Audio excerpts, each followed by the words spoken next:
the bread delivery space is 10 times larger than the FedEx space, you know, and in FedEx, it's a $70 billion business. What? So it's that is crazy when you think about a lot of bread. That. Making that dough, man.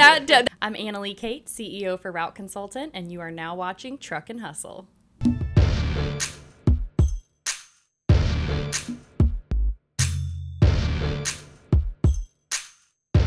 All right. Hustle fam. We are back with another amazing episode. And today I am joined by Mrs. Annalee Cate from Route Consultant. Not Route Consultants. I used to always call you guys Route Consultants, but I told myself today I'm going to say Route Consultant. No S. I've said that so many times. Yeah. No S.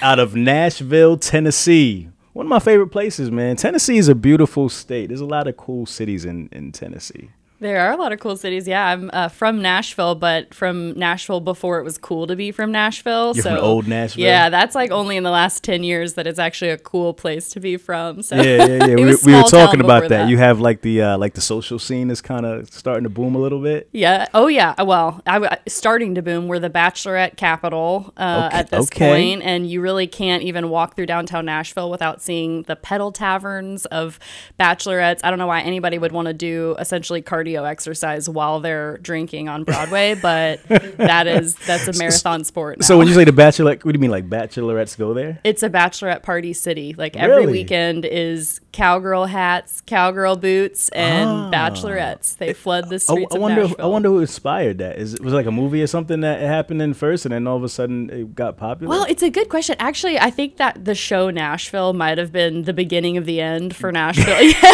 I'm just kidding.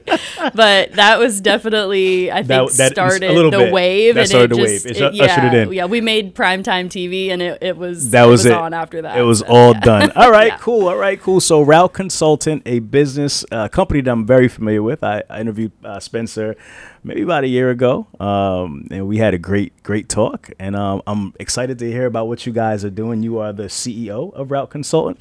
So right. I'm definitely excited to hear about the business. You guys have multiple verticals that you guys kind of work in. So I want to hear about all that and just kind of, talk about you. Let's talk about you today. Let's start with where are you from? Nashville. I'm born and raised in Nashville, which again is atypical now. There's like 100 people a day moving to Nashville presently. And so nobody's from there anymore, it seems. But actually a lot of our office is Nashville locals. So. Okay. Got it. Where'd you go to high school? I went to Harpeth Hall.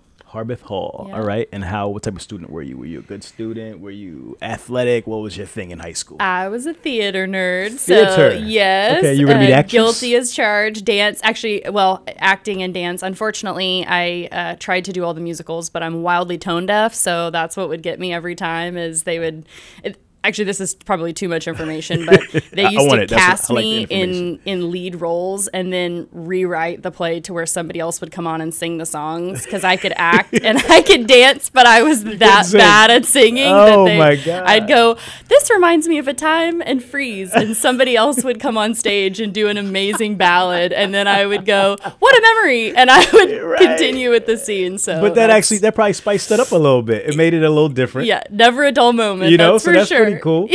All right. So after high school, did you continue on in the path of theater, or what happened after that? I did not. I stayed. I was a dancer, and I did dance through college, but I was always working and got really involved in school and was very focused on studies, and so kind of shifted gears. Not that I wasn't focused on studies in college, Mom. Right. I was, but but then really got pretty involved in school and trying to figure out what I wanted to be when I grew up. Where'd you go to college? I went to UT Knoxville, so stayed close to home. I was a first generation college student, so my mom was like, you can get a few hours away to be on your own, but you can't leave the state, basically. I feel the same way. I tell my daughters the same thing. You could go, I need like a 2-hour, like no more than that, right? Yeah, my mom has lived on the same street her whole life, literally never moved off of the same street, so even just getting outside of Nashville was a big deal. So got it. Okay, so what did you study in college? So, well, ironically, I actually started with a logistics major, and I said, this is so boring. I don't want to do this. I could imagine that. And what was it called? What was it called? Because I mean, supply chain management. Yes. I was gonna say because yes. they don't really offer logistics. It's usually like some type of supply chain management or something like that. That's right. What made you get into that? Well, UT had an amazing program, and I knew I wanted to do a business degree. So I knew I wanted to go into business as a kid. I was always into it and into entrepreneurship, and I wasn't sure exactly what facet, of business. Everybody said sales, and I acted like I was never going to get into sales because of it. But at the same time, I would literally ransack our pantry or my grandmother's garden and sell the food back to them so they could cook dinner. So they were like, "You're definitely going to be in sales." Right. But I fought it, and then ended up at UT, started supply chain, switched, ended up in finance, and graduated in finance, which I knew would be a good foundation, but I still wasn't quite sure what I wanted to do. Got it. But you had the supply chain background. You got to touch it a little bit, taste it and feel it. Yeah. So it was in there somewhere. Yes, it was somewhere buried down in the recesses. Okay. Okay, cool. So once you graduate, what happens next? So I graduated and I took a job in sales and thought, okay, let me just save some money. I really thought I wanted to open my own business. So that was where I was more geared. I did all the, entrepreneurship programs and competitions and study that, when I was in school, and thought, okay, if I can just save up some money, learn some skills, I want to start my own business, and started working in sales, and ended up wanting to move back to Nashville and reconnecting with a friend from my childhood who had actually just taken a job at one of our affiliate companies, working for Spencer. Okay. And so it was sort of one of those, I think you almost would have to say, divine intervention type experiences, where she said, well, if you're moving back to town, I think you're in sales, right? Do you want to try to sell a company? And I was like, I guess, how hard could that be? A sale, right? Yeah, and I'm like, what type of business is it? She's like, logistics. I'm like, ugh, I tried to get away from that, know? Right. But I ended up asking some more questions and learning about the FedEx model. And a lot of people don't realize that the person coming to your door in a FedEx uniform, to deliver that box is not a FedEx employee. Most people think that that's a FedEx ground employee. That's right. And so I had no idea this entire ecosystem was out there. And just after learning about the businesses and realizing that it really is an incredible opportunity to get into something where, from a sales background, I know how hard sales can be. And so a business where you don't have to do the sales, you don't have to do the marketing. It's just a business that you have to operate really, really well. So I was curious and intrigued and joined the team with absolutely no idea what I was signing up for. I was employee number 1 for Route Consultant. Really? Yep. Okay. And basically, Spencer handed me a packet for a business and said, see if you can find somebody who wants to buy this. So it was that, like, I have no idea what I'm doing. And then, that is crazy. Within 5 years, we had 100 employees and we're doing $150 million a year of FedEx business brokerage. And so It was an absolute just hold on and enjoy the ride experience. Okay, so let's unpack that. So number one, you said you want to be an entrepreneur. Why? You have any entrepreneurs in the family? I do. So my parents actually weren't, but my family, we had a lot of, so basically, I come from rural Tennessee, my background, my roots, and, my great grandfather started a real estate business, and then eventually my family ended up in the lumber business. And so, we had a family lumber company that's still in Nashville, and, you can see the little Oakley lumber, signs in Nashville, and that's been our family business for a long time. And so I saw kind of the difference, versus my parents did not do entrepreneurship. And I saw the difference that being an entrepreneur and actually building equity versus just building, W-2 income, like the difference that could make in the trajectory of someone's life. And so I loved it. I loved everything about, having something that's your own and, building it and getting to design the culture and the ecosystem and the systems. And so I was always in love with business, but I just didn't know what to do. Where you start, right? Yeah. And the interesting thing is, even though you worked with Spencer at Route Consultant, you still kind of like were an entrepreneur because it was like the business just started, right? Yeah, that's right. It was, well, and that was the amazing part. And, I've joked over the years that it's like I always wanted to be, an entrepreneur and do it on my own. And if it wasn't such an incredible team that I was a part of, I'd be doing it. But it's when you find that amazing team and kind of realize sometimes that there can be something bigger than just you that you can be a part of, and it makes a bigger impact, a bigger splash that way. So that's what, you know, has kept me, because it's just been an incredible experience to be part of the team. But yeah, for sure. No, I dig it. It fulfills that need. Yeah, because I got to do it. Scratches all by the itch, myself. right? That's right. Yeah, absolutely. Got it. Okay, and I want to go back to just touch on that. You said when you walked in the door, Spencer handed you a folder and said, "Sell this business." Yeah. What does that look like? But just kind of explain like what you're going through, trying to figure out what does that even mean? Yeah, I mean, my first step was to go grab one of my finance textbooks and be like, okay, a P&L. I remember this, you know, because I was 23. I was just out of school, really, with no real life experience yet. And so I had to, you know, get myself up to speed pretty quickly and think about, well, how are we going to market this? What platforms are there? You know, how do we leverage, you know, things like Biz Buy Sell and, you know, build a brand, build a website? You know, how do we do those things? I remember the first iteration of the Route Consultant website. You know, I built it at a bowling alley restaurant, you know, eating truffle fries. And, you know, we were trying to put together a website. I didn't know anything about building a website. So I'm on Squarespace drag and dropping, you know, trying to figure that out. It looks much better now. And we have an amazing team of people that have significantly improved the quality of the website from, you know, from the early days. But yeah, it was just brick by brick, kind of attacking whatever needed to happen that day to try to get it built. So got it. So you start out, and like you said, you go from selling that one business to multiple businesses, and that becomes that's the first business model for Route Consultant, correct? That's right. Okay, got it. And then you guys expanded into other things. So just kind of tell me, just to put context around what you guys do currently, right? We'll kind of jump back and forth between, you know, where you guys started, where you're at now, but just put in context for the audience, what do you guys do now, Route Consultant? Yeah, so Spencer and the rest of our team had built a substantial operating business in the FedEx space. So, you know, they worked their way up to be the largest operators in the FedEx space, actually moving cardboard across the country. And then off of that, you know, Route Consultant emerged and was born. And then really from there, you know, we've spent the last decade understanding the last mile ecosystem and industry and trying to figure out basically what problems need to be solved for entrepreneurs in that space, because it's a dynamic space. It's constantly changing. So we've built, you know, from there, a lot of consulting and education courses and content, live events. That's from a Route Consultant perspective. One of the other big things that we do is really provide that networking and community for the last mile contractor space and for the line haul contractor space, as well as, you know, doing a lot of education just to try to help them run their businesses more profitably, more efficiently, to be able to grow and scale their businesses efficiently, which is, you know, such an important part of being able to build, you know, a long-term investment, is being able to scale efficiently. So we help with that. And then from there, we've had several other product lines that have emerged. So we're now the fastest growing lease product for last mile operators. So we have a full service vehicle lease, essentially, where operators can lease their step vans to do package delivery.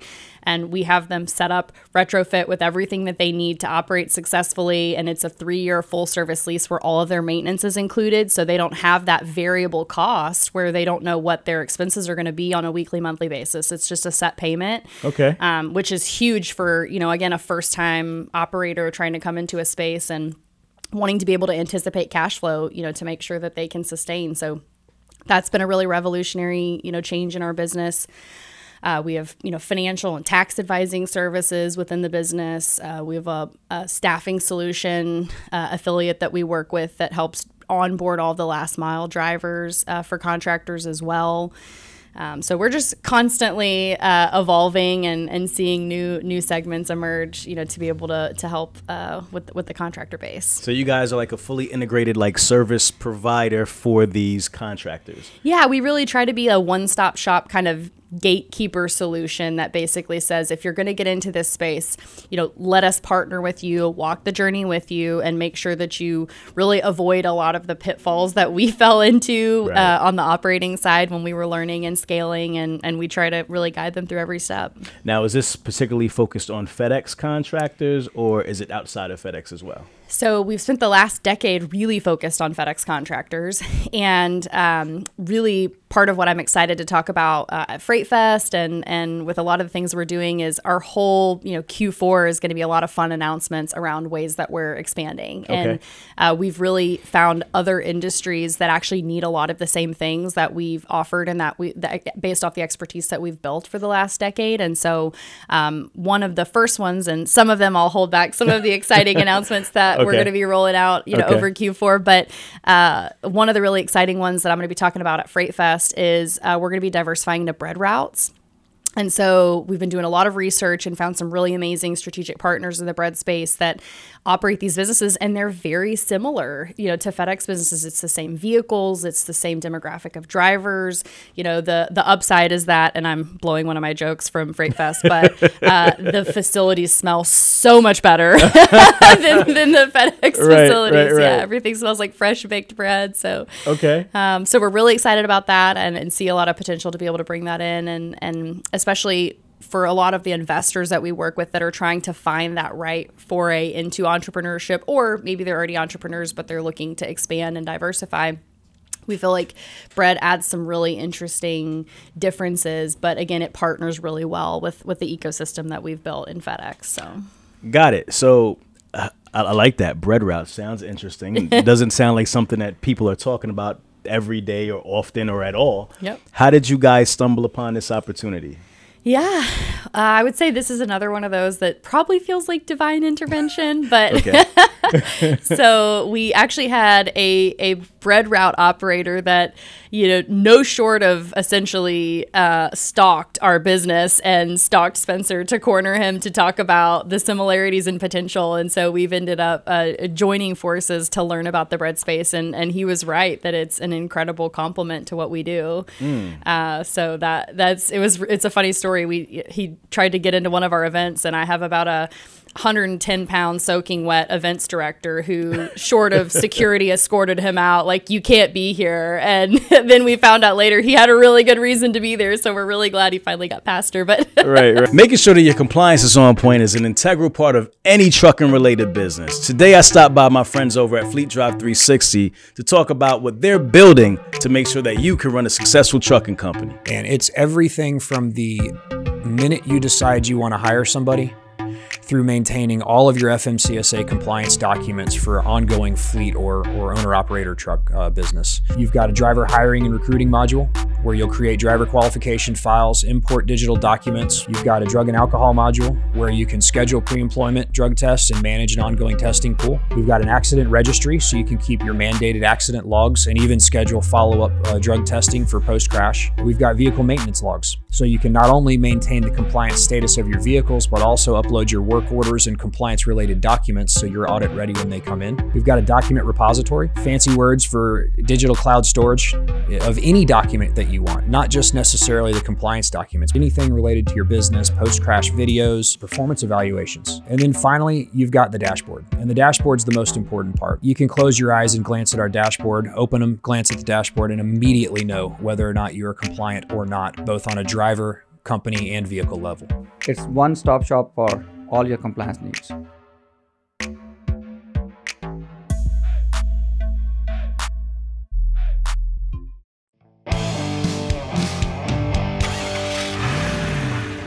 Right. yeah. Okay, so can you give me a little bit of insight on the bread routes? Like, how does that work? I mean, how do we know who is baking the bread? Take me into the world of bread routes. I'm very interested in this. So absolutely. So, fascinatingly, and this is how I think a lot of logistics spaces have emerged, is it starts with a bakery, right? That, their expertise is baking bread. And so at some point, finding the fact that they have to get that bread to the consumer, a logistics network is born, like in most things. And so with the bread space, a lot of it still centers around the grocery stores. And so I actually got the chance recently to go right along with a bread route. And, the one difference is that schedule, because if you think about the grocery store, it's, open by 7 a.m. in most places. And so at, 4 in the morning, we were in a a depot, a distribution hub, you know, which I just wanted to eat everything, right? At 4 a.m, you surround me in a room full of pastries. That was so cruel. Right. But, yeah, so we're there, and, you know, the bread has to get sorted into the different locations that it's going to. And then you get to go into the behind the scenes world of a grocery store, which, again, like the FedEx route, you know, I really didn't realize even just how much building is behind the grocery store. There's these huge warehouse spaces behind grocery stores that you don't realize that have all of this food storage, and an entire underworld team of grocery stocking. Like, there's an egg lady and a bread guy, and a, you know, it was just sometimes you see their hands like just come out of like right, and then you know, I'm walking quick, through right? Yeah, that's exactly. But you don't see anything else. It's just maybe a hand. That's you're like, where did that come from? And, you know, and they're just in there like arranging eggs and bread, and it's like, this is a whole other one. I felt so bad for the cat food guy. I'm like, that's heavy, and like, that's a tough one. Yeah. You know, so you see that, and it's all about placement in the stores, and how to network with the grocery store managers to get great placement for great products on specialty weekends. And so, you know, the one major distinction between bread that we've seen kind of from FedEx, and so this is why, again, I love the pairing, is that in the FedEx space, it's all about being an amazing operator, but you have that reliable revenue stream that's coming in. So you're making $2 or $3 million a year and not doing any sales to do it, which is incredible. Right. But in the bread space, you have that same reliable weekly paid revenue stream, but you can actually do upselling. And so there is the ability to manipulate your revenue in the bread space and drive revenue in a way that we actually don't have in the FedEx space. So that's why I think it makes a really good complement, is you can build these reliable income streams, but then bolt things on that give you the ability to increase your sales. Like, you can get out in your territory and market and pick up delis and additional bread distribution stops, basically, or you know, customers that need bread. Gotcha. We eat a lot of bread. We do. And you don't realize when you how think much about bread it, you eat. Everything is bread. Right. It's like you have to have bread in the house. Like, the first question my wife asks, "We got bread?" Yeah, milk, eggs, bread. Even if we eat it or not, like, you got to have it somewhere. Yeah, you have it. All right, so these are like multiple distribution centers all throughout the country that are these bread bakeries that deliver to grocery stores throughout the country. That's right. And it's kind of like also in the film industry, you don't always realize the parent company of who owns what, but it's like, you know, there's all the drama of like, well, Sara Lee's actually under this brand, and you know, so we don't buy Intimate, you know, like, it's just like Gordon and Sarah, they're like really everybody's together. watching Dave's Killer Bread. They're pretty upset about, you know, so. There's all this extra bread drama that I had no idea was happening behind the scenes too. But yeah, they roll up to these, you know, parent company bakeries. So, you know, we've been really spending a lot of time in the Bimbo, which is one of the largest bakeries in the world. Yeah. Pepperidge Farm. So lots of different avenues that we're exploring there in the bread space. So do you know how many like different bread, like major players there are in the bread space? Like the different... Yeah. So, you know, really Pepperidge Farm, Bimbo, and then you sort of get into Flowers Bakery, which is another big player in the space. And then I guess it's sort of a snowball in terms of how you classify different things, because you also have snack routes, right? And so you have Mission Tortilla routes, which is a substantial segment as well. So even though it's not technically bread, it's, you know, a tortilla is in that family, right? Yeah. So you have Mission Tortilla routes. That's a huge player. So there's actually even deli routes. Like Boar's Head is the premium, you know, like you can't even get your hands on a Boar's Head route. Yeah, that's the real deal. Yeah, that's the fancy stuff. So it's actually a huge network. There wouldn't even just be a handful of players. It's a huge space. That's crazy. Even, I guess, just to put this in perspective too, you know, so the bread delivery space is 10 times larger than the FedEx space, you know, and FedEx, it's a $70 billion business. What? So that is crazy when you think about it. A lot of bread. Making that dough, man. Making that dough. That's the title of my session. So it's an opportunity to make more dough. Actually, it's 10 things you need to know. It's a pun. It's a really punny session. To get that dough? To get that dough. Yeah. I like that. Yeah. All right. Okay. So I'm just exploring this a little bit more. That's right. We'll jump off and on. All right. So you have the DCs. What type of equipment typically pick up these this bread? Is it like vans or what is it? Step vans. So Step it's the vans. same thing that we're using in the FedEx space. You'll actually see also a lot of the smaller, so like transit vans can be used. I've learned it depends on how high the bread stacks. It depends on how much bread at that particular stop, but they just have stacks and towers of bread that they're loading into the back. It's actually even simpler because the vehicles that we're using in the bread space, you don't have to have a lot of the shelving. So they're actually less expensive, less customized than what we need in the FedEx space because they're just rolling pallets of bread into them. But it's a standard step van. So like what you think of when you see a U-Haul truck or a Penske truck, it's just like that. What you think of, even again, when you see a step van from a FedEx, that's even more than a lot of bread route operators are even using. But it'd be a nice addition to that space, actually. Got it. And these routes are purchased?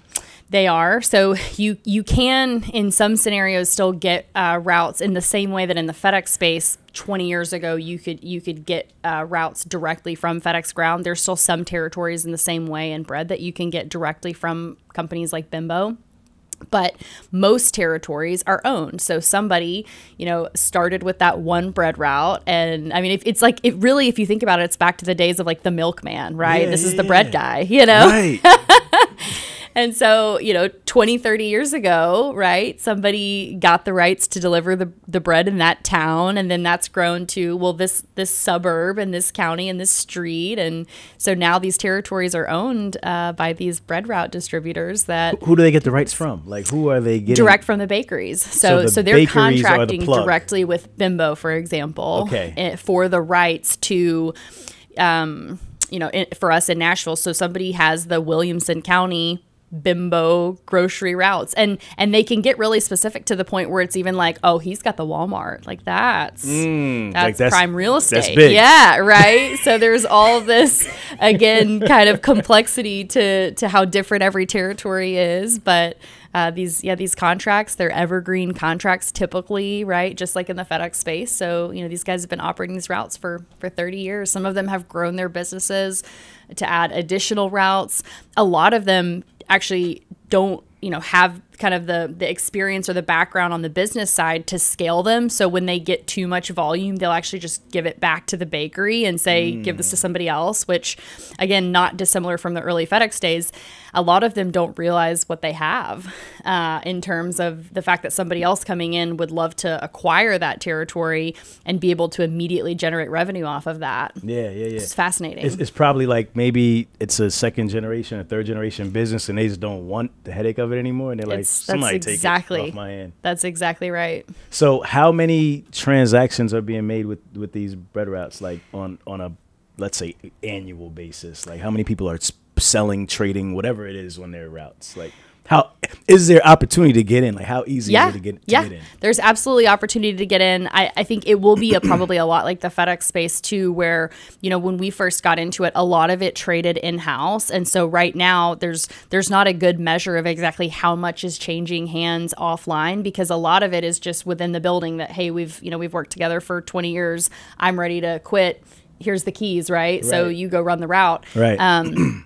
But in the same way in the FedEx space, I think as these bread route operators wake up to realize that they've built real equity value in these businesses, and that people are coming into this looking for, again, that chance at the dream, right, to build their own business, be their own boss, scale something and run an operation, I think we're going to see more of them shift to the public market than we've ever seen. And we're already starting to see that now in listing inventory. Like I said, you're going to see some fun updates to our website in Q4 where you'll see all of our bread inventory that we've been working on start to pop up. And so we've had tons of interest from the bread route operators saying, wow, I really didn't even realize I could sell this. Right. Or I never thought about it. And I had no idea anybody would actually want to pay me that for this business. Yeah, and they just been doing it and just, living off of it. And it just... And they probably don't think about it like that. Yeah, if you think about it too, I mean, it's like holidays, weekends, like a lot of these businesses are, all week long, they're running these, they don't get a day off, right? Because we never stop eating, right, as a society. So, they're restocking the grocery store every day. And so a lot of these guys never really get vacations. So it's something that I think a lot of that space is in for hopefully in some exciting shakeup. Got it. How do you guys, I'm just interested, how do you guys enter into this space? Being new to this space, how do you evaluate a bread route and put the value on it, to try to educate these sellers on what they potentially have? What goes into your market research in order to understand what the value of these routes are? Yeah. So a couple different things. So first of all, there's an existing precedent for valuation from the bakeries themselves. So actually this is a difference between the FedEx space and the bread space, so that the bread route operators are actually, when they first got in, purchasing these businesses direct from the bakeries. You can actually finance them as well through the bakeries. A lot of the bakeries, provide kind of an in-house financing solution. And however, watch that interest rate. I can hopefully will shepherd you to some other financing it's options. A rising interest rate, no pun intended. Rate, but it's amazing that they offer that as a way into the space. You didn't catch my joke, the rising interest rate. Oh, no. That was a good one. That was a good one. That was so good. I got one in there. Yeah, it went right over my head. Wow. And I literally, it's the last month or two, my poor team, I just make bread jokes all. You have to. Yeah, in all of our meetings. They're literally all just, they're miserable. But they're sick of you. That's why you didn't catch it. It's just, you're used to doing it. I'm I'm so used to it. All right, great. Go ahead.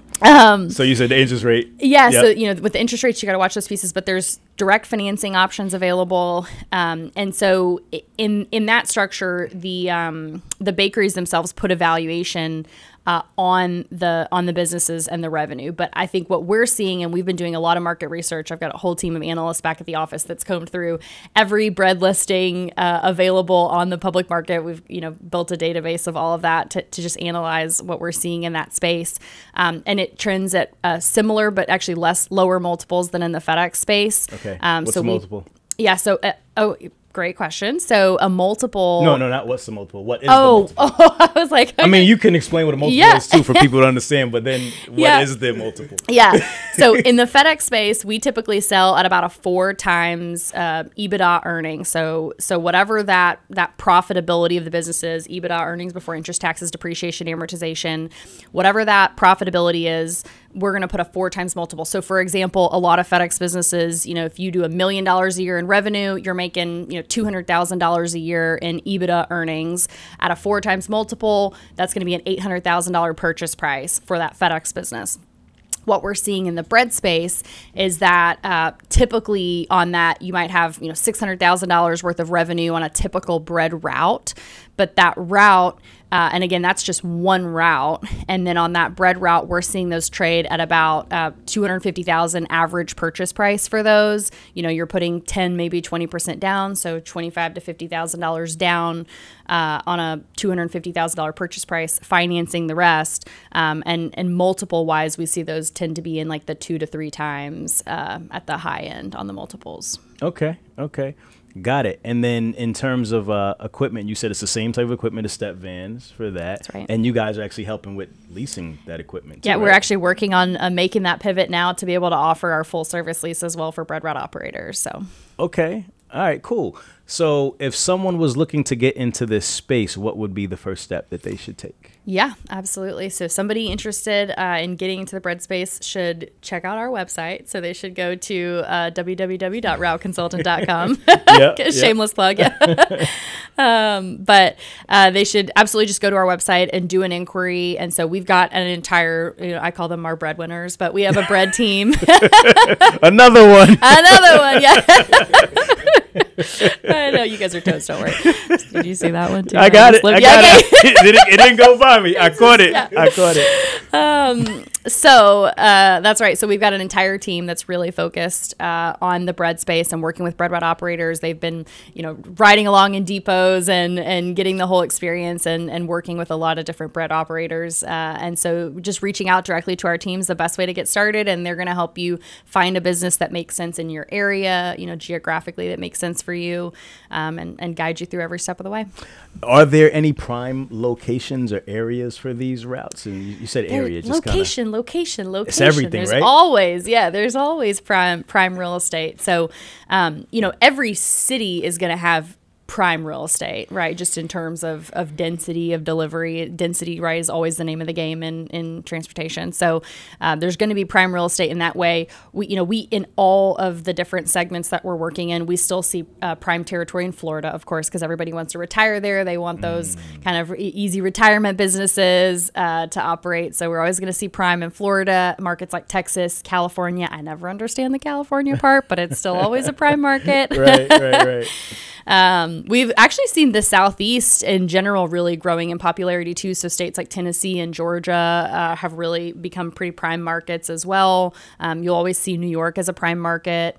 So Ohio tends to be a prime market as well, but it's across the board, right? So you'll see different things, but those are going to be your key states where we see a lot of interest in traffic. Got it. And a typical route, how many deliveries are on a route? What does a typical route look like? I know they're all probably built differently, but just an average route would look something like what if somebody was interested? Yeah. So in the bread space, yeah. So in the bread space, on a typical route, they're probably hitting 5 stores max would be just a rough example, 5 stores max. And it's, again, just going to depend on the store. So if you think about it, you get up in the day and then you go hit somewhere between 3 and 5 different grocery stores and you're stacking and organizing bread. Yeah, you start at the DC and then you go and stack your bread and deliver it and you come home and you're all good to go. What would you say, if any, are the major challenges in this business, if you could think of any? What's the difficult side of it? Because, I mean, we talked about a lot of the positives. What's tough about this business? Yeah. I think like a lot of spaces still today, staffing, continues to be a challenge, right? Because albeit this is not quite as physically strenuous of work as the FedEx delivery is, but it's still physically strenuous work, right? So you're still dragging pallets of bread in and out of trucks, as you're going to load and unload daily.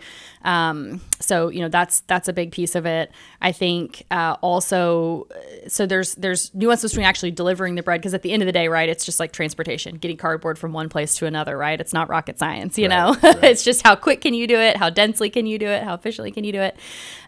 Same thing with the bread, you're just getting it from point A to point B. I think as you scale the businesses, you're going to have old school stops, where we refer to them in the bread space as cash stops. So situations where, maybe it's a mom and pop store that they're used to paying cash, and so they don't have all of the systems to be able to, digitally process payment. So you have to watch that for like theft is a big one in that space, that you want to have really good controls and systems. Fuel is another one. We have a fuel card that we do for a lot of our FedEx operators to help them control and get good discounts on fuel. But it's more about having security parameters in place to make sure that you can control the fuel that is being purchased, and you get alerts when things are outside the bounds of what's expected. It's going to be the same thing in the bread space. So loss prevention from staff is a really big challenge that you want to be mindful of as you're trying to scale in the bread space. But that's probably one of the biggest. Got it. What about technology? How does tech come into play? Do you guys have any type of software you're using to track routes? Can you talk about how that works? Yeah, so there's some interesting players doing some dev in the background on it, but right now, the bread space from a sophistication standpoint and technology is a lot like FedEx was, 20 years ago, meaning just archaic technology. No tech at all. Yeah, FedEx has gotten a little bit better, but it's still pretty, I feel like sometimes it's like DOS, internet, it's just brutal. For sure. We're doing dial up here. So it's very similar in the bread space. But I think we're seeing some fun technology being developed in the background that will hopefully help optimize that. But I'm waiting for tech to really hit the logistics sector. It seems like we're going to be the last ones to go, you guys. I don't know. I think you're right. Yeah. I think you're right. What about in terms of like insurances and stuff like that? I mean, if you have loss, something happens with the bread,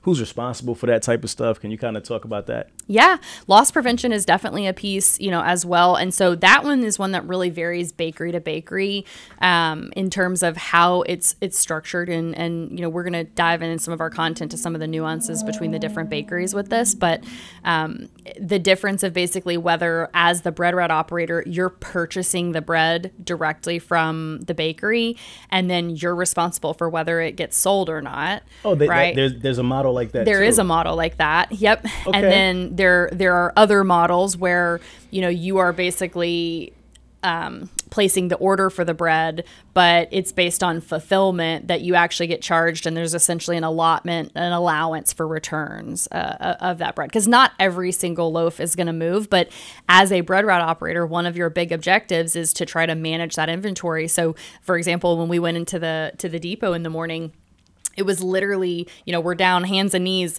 organizing the shelves to try to pull any old bread up to the front, make sure it's not expired. We're pushing the new stuff back. So it's like, yeah, if you want your bread fresh, you better reach for the back. But you're making some poor bread distributor be like, I was trying to sell that. That other one. But that's a little inside hack just for you guys, Truck and Hustle. Make sure you pull your bread from the back. I always do that. I pull the milk, the bread, everything from the back. Because you look at the expiration dates. Yeah. And you always see the new stuff is all the way in the back. That's right. I'm always digging in the back. I do too, except for now, it's like I've gotten all empathetic about it. And I'm like, bad. I really don't want to mess them up. I'm like, I can drink this by then, So, yeah, that's funny how when you have that inside knowledge, it changes the way you are. Yeah. That is cool. Okay, so just to clarify that, so there's the model where the person, the contractor, they purchase the bread from the bakery, and then it's on them to sell that bread. So they have to purchase a certain amount of inventory.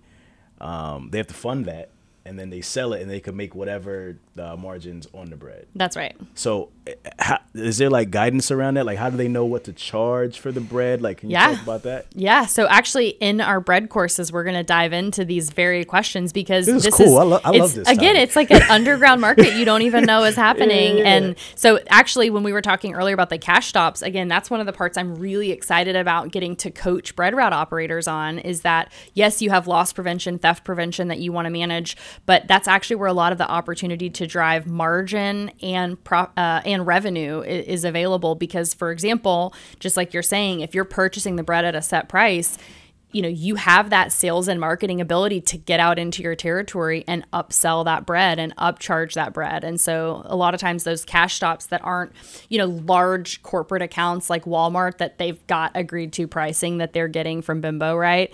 If instead you're dealing with more of those mom and pops in a territory, you have a lot more ability to pack margin, in and be in control of your own fate there. We are here live at OTR Solutions HQ. I'm here with my partner, Jonathan. Man, listen, factoring is an integral part of the transportation industry. Why is factoring important? Absolutely, Rahmel. In this economy, in this market, cash flow is king. Cash flow is the key to growth. If you have a young trucking company, or if you've been in the industry for years and you want to take that business to the next level, we're absolutely a company that can help. So I hope you'll give us a call today. Let us know what we can do to help you out. Forget the rest and roll with the best. Let's go.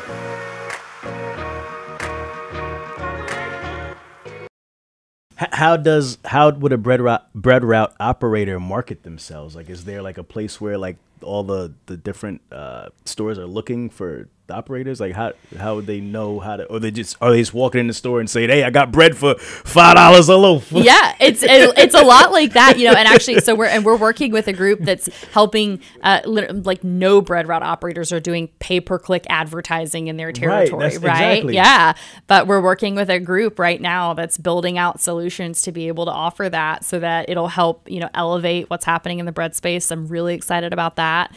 And then a lot of it, is just, it's like door-to-door sales all over again, right? But hustle. Hey, probably get a free lunch out of it at least, So it's like, hey, I'm your bread guy, but I want to need a sandwich, Right, for sure. Yeah. Okay, and then the other model that you spoke about was what? Refresh me again. You said one is buy the bread directly and then you sell it, and then the other one was what? Yeah. So on the flip side, you can essentially act as more of just an order taker that's basically facilitating, here's the amount of ordering that needs to happen. You're not actually purchasing the bread. And then there's an allowance for bread that goes bad, basically, that doesn't get sold. So it's different with the different bakeries as to whether you're kind of on the hook for what goes bad versus, hey, there's an allowance for what's going to go bad here. So just stay within that range, and they're going to, coach you or, smack you on the hand if you're outside of that allowance, but you're not actually, absorbing the brunt of any of that allowance. And this is just based on the bakery. So, how they different bakeries. kind of how they set up their business. That's right, because again, it kind of goes back to that concept, and as we enter this space, you know, we're going to help streamline and bring that information and standardize that information to make it available for investors. Is you know, a huge part of what we're trying to solve for is, you know, how do you know, right? What's the right bread option for me? Which one, you know, has maybe less risk but more upside potential versus, you know, the other. So that's one of the things that we're looking to be able to streamline for our investors that are coming into the space and trying to get into bread. Is let's make sure you do it the right way and that you choose the right partner that aligns, you know, for your goals. Some of the routes are more about high volume, but it's lower margin. Some of the routes are high margin, lower volume. So just again, learning about what's the right fit for you is an important part. Got it. Isn't there, this is like kind of like off topic, but on topic, isn't there like a thing with the bread, like the color of the twist, the band on it is for a certain day? Yeah, is that real? They do. They actually have like expiration is one of the flags, and I had to go through and update the stickers, which is crazy. And also, you can be way harder on bread than I realized. Like they sling the bread around just with no concern for the bread. Tell my wife that, please. Yeah, she's always yelling at me for like putting the apples on top of the bread. I do. She's like, it's gonna get squished. Yeah, it's never get squished. Yeah, it's gonna be all right. The exact same. I basically built a fortress around the bread, you know, in the grocery cart, and I'm like, these guys are just slinging the pallets. I'm like, the buns will survive apparently. So it's been wild. That is funny. That is funny. The world of bread routes. The world of bread. All right, you guys got to definitely go to where can they find more information about this stuff? www.routeconsultant.com. No S. Route Consultant. No S. Routeconsultant.com. All right, cool. So we got the bread routes popping. That's one thing. We talked about the leasing of the step vans. How's that business going for you guys? It's been amazing. Again, fastest growing lease provider, really one of the only full service lease options in the space. So there's a lot of options for leasing in the space, but to find one where it's full service that, again, you can fix that repair and maintenance cost is huge. We've got amazing promotions happening right now for contractors coming in that basically gets them out of having to pay rentals for peak season, which is huge to be able to offer that in the space. We're excited about that.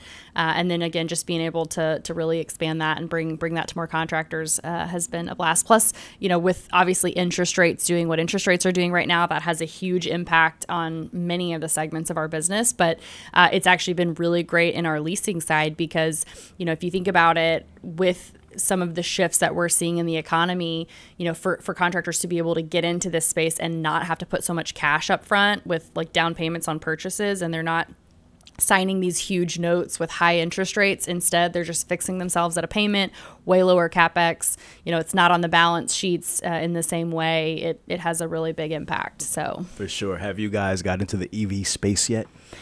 You know, we've dabbled with EV. I think it's a lot further away than any of us even thought, and we thought it was pretty far away. And I think it's way further than that. It's more about the infrastructure for most of the facilities, that just getting us to a place like as a society, not just a last mile network, where we have the ability to efficiently charge these vehicles on site. The construction required to retrofit the terminals all across the United States to really effectively be able to charge, we're so far away from that. Yeah, I believe I was talking with somebody, I forgot, I think I was reading something. I was at a conference, and I think FedEx was talking about they're trying to go like 80% electric. Yeah. By a certain time frame. Yeah.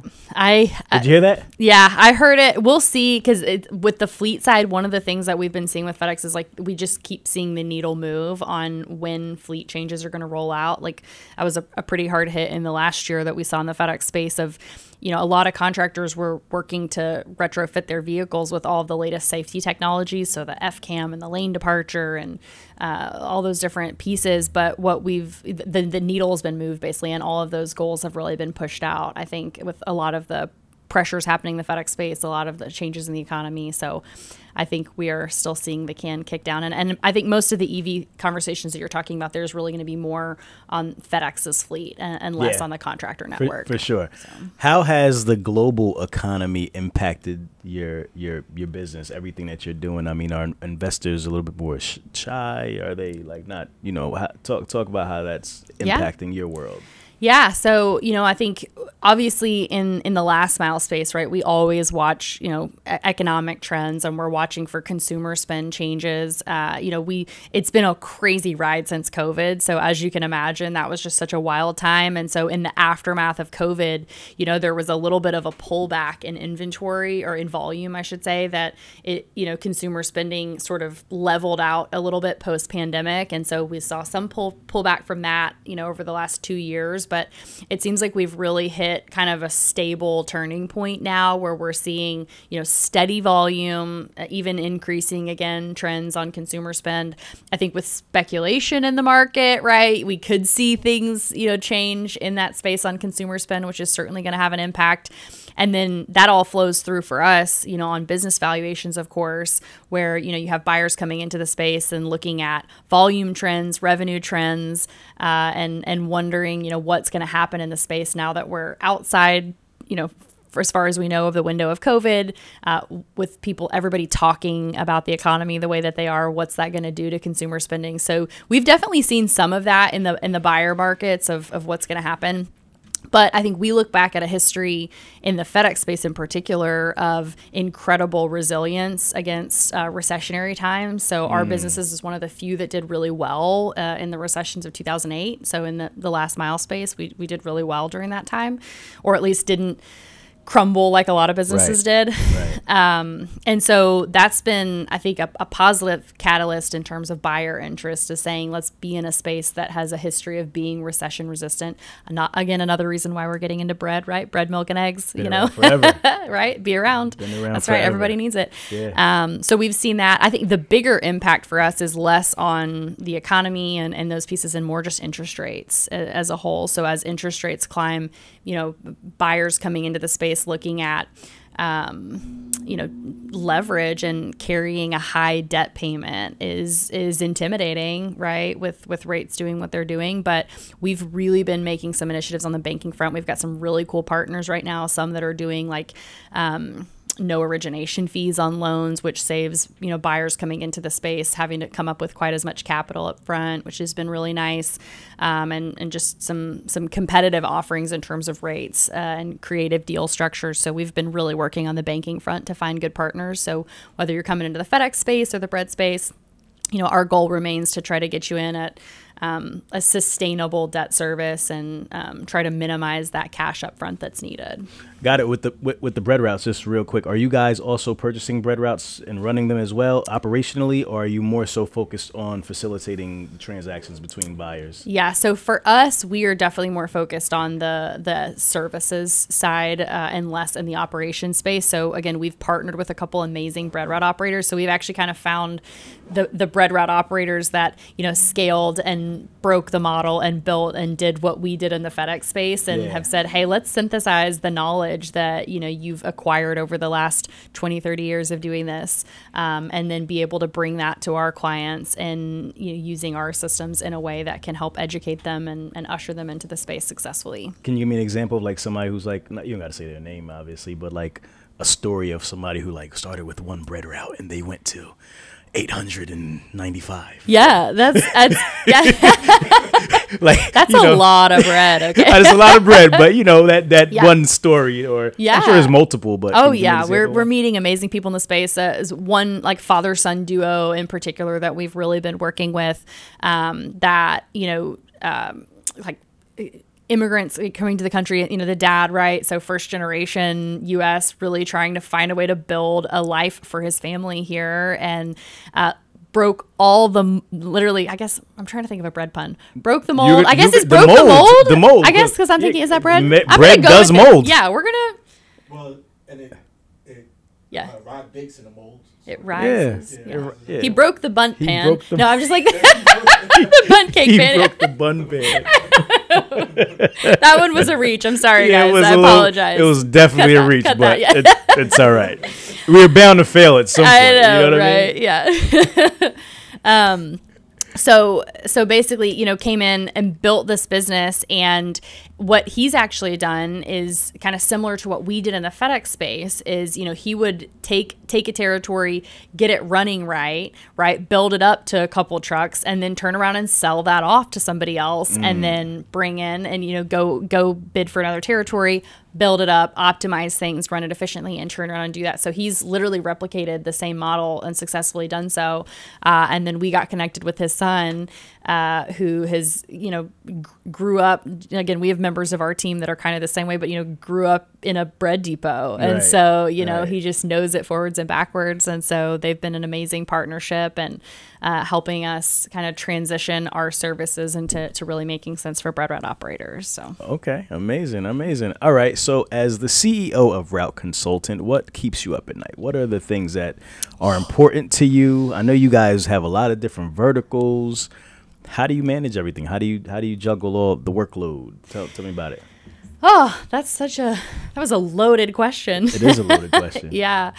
I think the things that keep me up at night, right, like probably any other CEO is, you build a team, you build a business, and it's just all about making sure that you can, see and chart that future, right? And that you see that path. And so I think probably a lot of CEOs out there right now, just hearing all the talk and all the conversations happening, it's a crazy time, right, to be leading a business. And so I think, some of the things that I'm really proud of in our team that, we've always kept at the forefront is really adaptability and like our ability to, not be so set in our ways and not be so, restricted to anything that we know, but instead say, hey, let's get outside of our comfort zones and, whatever the current climate produces, we're going to adapt and we're going to evolve. And so I think that's one of the things that I think about at night is, we've been in this crazy growth trajectory, for the last now almost decade that, every year doubling in size, adding 5, 10, 15, 20 people to the team, having to just build and scale, and then seeing our economy shift in a lot of ways to where, I talk and spend all day on the phone with entrepreneurs, right? Small business owners. And again, we're doing a lot of work outside of just the FedEx space now.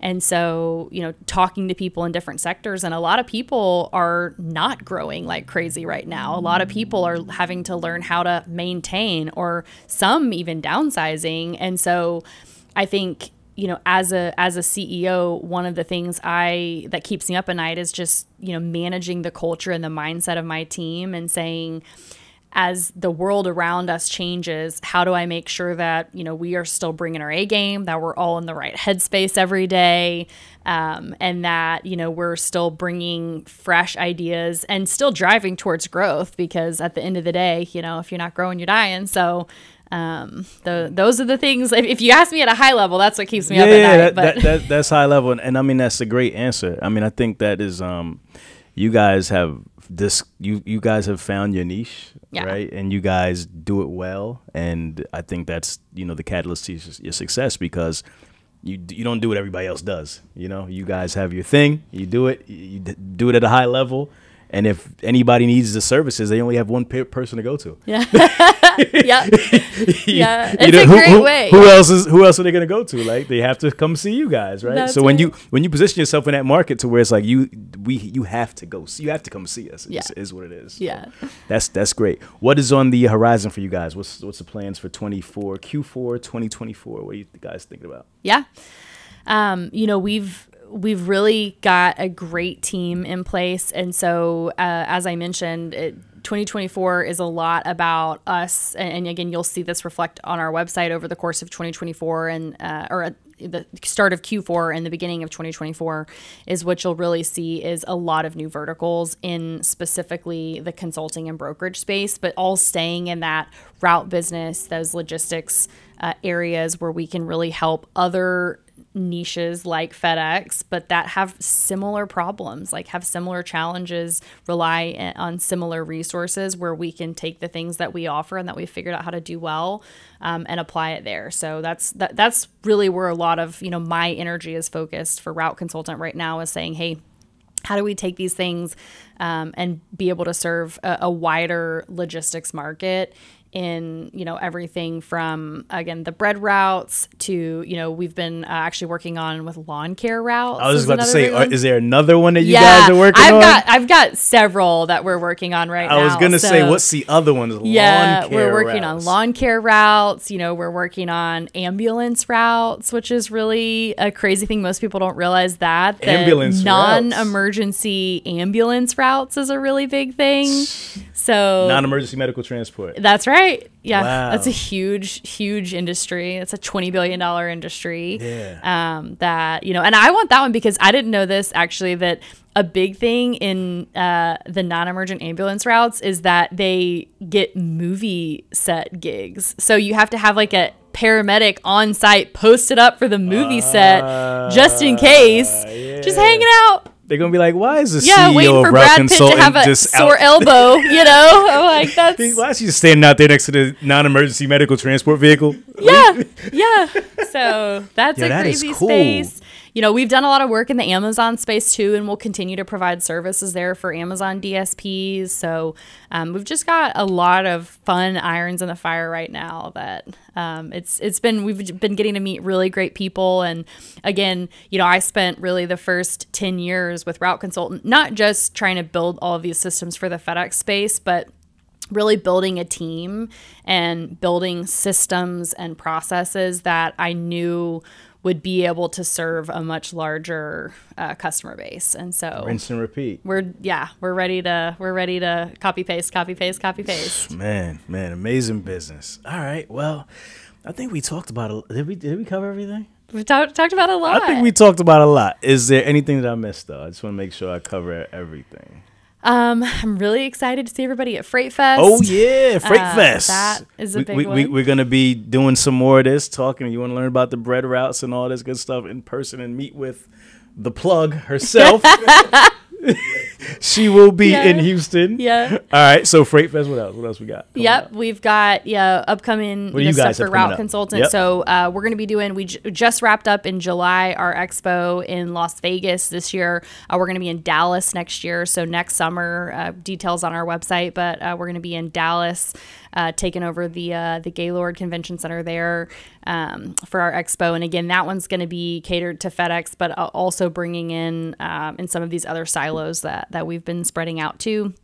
So that's exciting. If you want more information on any of the different silos, again, stay up to date on our website because we're going to be launching new courses regularly over the course of the next 3 to 6 months. So we're really excited about that. We've got our live in-person summits if you ever want to come to our offices and learn specifically on the FedEx space, but you'll start seeing that content cater to some of the other fun things we're working on too. So. And you guys produce a lot of content on YouTube too. We do. We are constantly dropping new footage. We do weekly webinars every week with just the latest of what's going on. We're going to be launching bread webinars here shortly. So if you're really looking for business on basically how to get into some sort of last mile related route business that you're wanting to scale and build a business effectively there, whether it's your first time in entrepreneurship or whether you're a repeat offender, you know, just trying, just trying to diversify. We want to be there to more than anything, again, help you find the right fit and then figure out how to do it without making a lot of painful mistakes. Because certainly we've made a lot of painful mistakes. Right? Yeah, make sure you guys shoot over there to, it's Route Consultant, right? Yep, www. Yeah, because you guys have tons of YouTube. videos. Yeah, Route Consultant. YouTube. Yeah, www.routeconsultant. You said like 30 times. Yeah, got that. Yeah, like, but go to the YouTube channel also because they have tons of information, tons of resources, live webinars, all kind of stuff. So that's right. Yeah, that's great, valuable, free information. Yeah.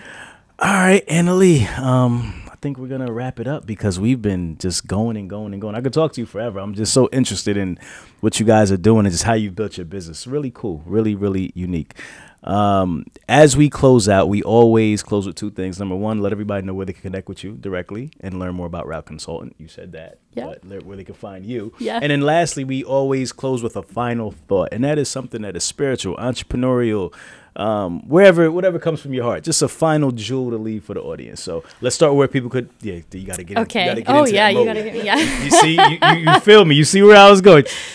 Yes, that's right. Get ready. All right, so let's start where they can find you. Yes, and then we'll go to that. Very accessible on our website, but also you can find me on LinkedIn. My name's Annalee Cate, and you can also find me on Facebook. But either way, any one of those avenues will get you in touch with me directly.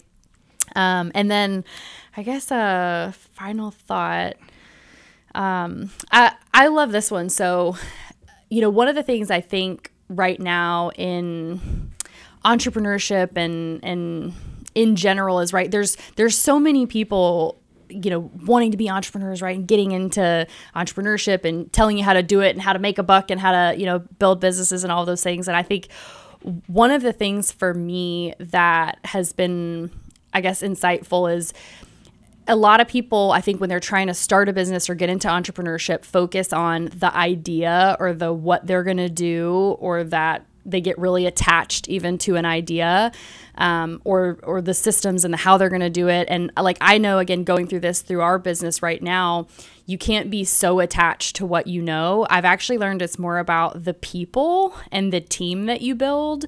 So I think for me, if I had any, I guess, entrepreneurship nugget that I would want to leave, it's really investing in developing a team around you is, I think, the biggest catalyst to scaling a business and actually being able to pivot and succeed in whatever you do. And it's not so much about the business itself. It's about the ability to scale it and to deliver service.